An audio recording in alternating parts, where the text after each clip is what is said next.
Hello दोस्तों, good morning. दोस्तों, आज हम बात करेंगे हमारे संविधान के एक बहुत ही दिलचस्प सफर के बारे में। ये सफर है संशोधन 11 से लेकर 20 तक का। तो सबसे पहले एक सवाल मन में आता है कि भाई एक संविधान को बदलने की आखिर जरूरत ही क्यों पड़ती है? ये तो देश का सबसे बड़ा कानून है ना? तो इसका जवाब जानते हैं कि सोच में छिपा है।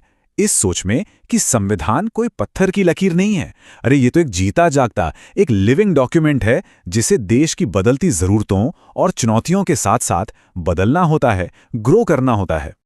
इसको ना एक बढ़ते हुए पेड़ की तरह समझिए। जैसे एक पेड़ को सेहतमंद और मजबूत रहने के लिए नई नई शाखाओं की जरूरत पड़ती है और कभी-कभी सूखी पत्तियों को काटना भी पड़ता है ना?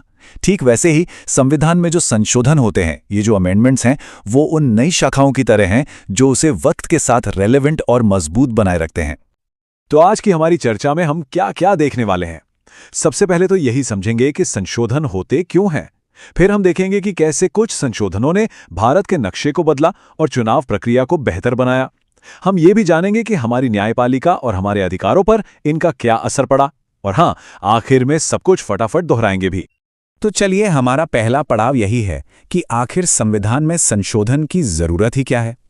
किसी भी खास संशोधन को समझने से पहले इस बेसिक वजह को समझना बहुत जरूरी है। देखिए, कॉन्स्टिट्यूशनल अमेंडमेंट का सीधा सा मतलब है संविधान की किताब में कोई औपचारिक बदलाव करना या कुछ नया जोड़ना। ये किसी भी लोकतंत्र के लिए एक बहुत बहुत जरूरी टूल है, क्योंकि इसी के जरिए समाज में जो नए बदलाव आ रहे हैं उनको कानून में जगह मिलती है और पुरानी समस्याओं को ठीक किया जा सकता है।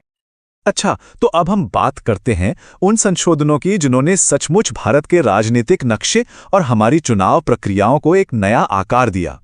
ये कहानी है 1960 के दशक की शुरुआत की। तो सबसे पहले आता है 11वां संशोधन। अब देखिए, उस वक्त एक बड़ी अजीब सी प्रॉब्लम थी। मान लीजिए उपराष्ट्रपति का चुनाव होना है और संसद के दोनों सदनों में कुछ सीटें खाली हैं। तो पता है क्या होता था? कोई भी इस चुनाव को चैलेंज कर सकता था, ये कहकर कि अरे इलेक्टोरल कॉलेज तो पूरा ही नहीं है। तो इस संशोधन ने इस दिक्कत को दूर किया। इसमें साफ साफ कह दिया गया कि भाई अगर कुछ सीटें खाली भी हैं तो भी चुनाव को अवैध नहीं माना जाएगा। कितना प्रैक्टिकल सोल्यूशन था ना, है ना? इसने पूरी प्रोसेस को एकदम मजबूत बना दिया। अब आते हैं 12वें संशोधन पर। गोवा, दमन और दीव ये पुर्तगाली शासन से आज़ाद तो हो गए थे, पर ऑफिशियली भारत का हिस्सा नहीं थे। तो इस संशोधन के जरिए इन खूबसूरत जगहों को एक केंद्र शासित प्रदेश यानी यूनियन टेरिटरी के तौर पर भारत में शामिल किया गया। ये देश को एक करने की दिशा में एक बहुत बड़ा कदम था। फिर आया 13वां संशोधन, जिससे नागालैंड राज्य बना। देखिए, नागा हिल्स के इलाके की अपनी एक यूनिक पहचान थी और उसे बनाए रखने के लिए स्टेटहुड और कुछ खास सुरक्षा की जरूरत थी। तो समाधान ये निकला कि नागालैंड को एक पूरा राज्य बनाया गया और संविधान में आर्टिकल 371A जोड़ा गया। ये आर्टिकल वहां के रीति रिवाजों और कानूनों को खास सुरक्षा देता है।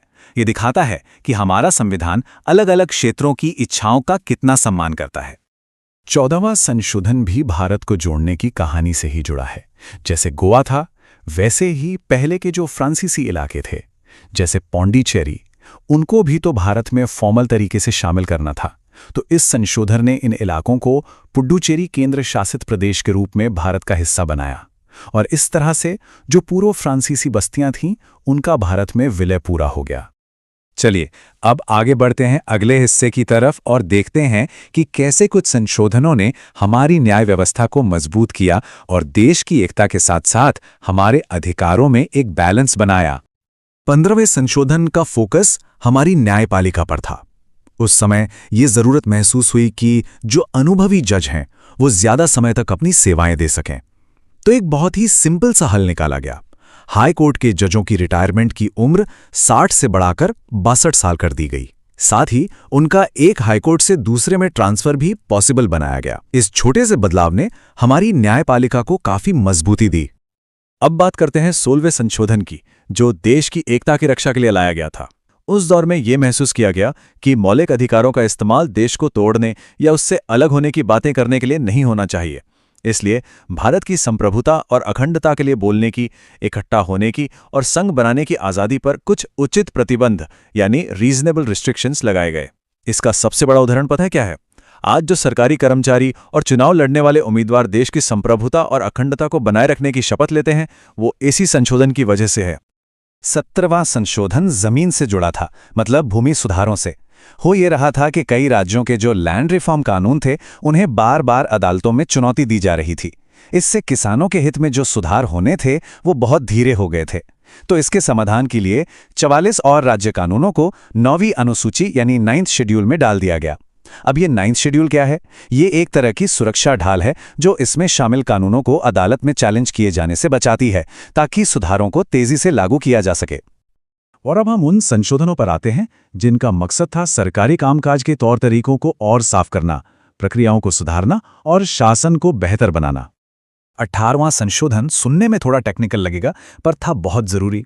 एक कन्फ्यूजन पैदा हो गया था कि संविधान के अनुच्छेद 3 में जो राज्य शब्द है, क्या उसमें केंद्र शासित प्रदेश भी शामिल हैं? इस संशोधन ने इस डाउट को एकदम साफ कर दिया। ये तय हुआ कि संसद को मौजूदा राज्यों या केंद्र शासित प्रदेशों के हिस्सों को मिलाकर एक नया राज्य या केंद्र शासित प्रदेश बनाने की पूरी शक्ति है। इसी से पंजाब और हरियाणा जैसे राज्यों के बनने का रास्ता संवैधानिक रूप से एकदम साफ हो गया। 19वें संशोधन ने चुनाव आयोग के काम को और आसान बनाया। देखिए, पहले क्या था कि चुनाव आयोग पर ही चुनावी झगड़ों को सुलझाने के लिए ट्रिब्यूनल बनाने का भी बोझ था। तो इस संशोधन ने ये ट्रिब्यूनल वाली व्यवस्था ही खत्म कर दी और चुनावी याचिकाओं को सुनने की पावर सीधे हाई कोर्ट को दे दी। मतलब चुनाव कराने का काम अलग और विवाद सुलझाने का काम अलग। इससे चुनाव आयोग अपने मेन काम पर और अच्छे से फोकस कर सका। और अब 20वां संशोधन, ये एक तरह का सुधार करने वाला अमेंडमेंट था। हुआ ये था कि राज्यपालों ने जिला जजों की कुछ नियुक्तियां की थीं, जिन्हें बाद में कुछ प्रक्रिया की कमी की वजह से अवैध पाया गया। अब इससे तो एक बड़ा संकट खड़ा हो जाता। तो इस संशोधन ने उन सभी नियुक्तियों को पिछली तारीख से ही वैलिड कर दिया, ताकि न्यायिक व्यवस्था में कोई बड़ी गड़बड़ी ना हो और अदालतों का काम आराम से चलता रहे। तो हमने 11 से लेकर 20 तक के संशोधनों को एक एक करके समझ लिया है।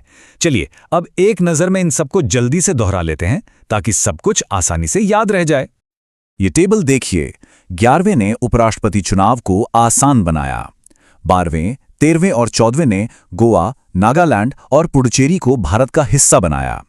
15वें ने हाईकोर्ट जजों की रिटायरमेंट की उम्र बढ़ाई।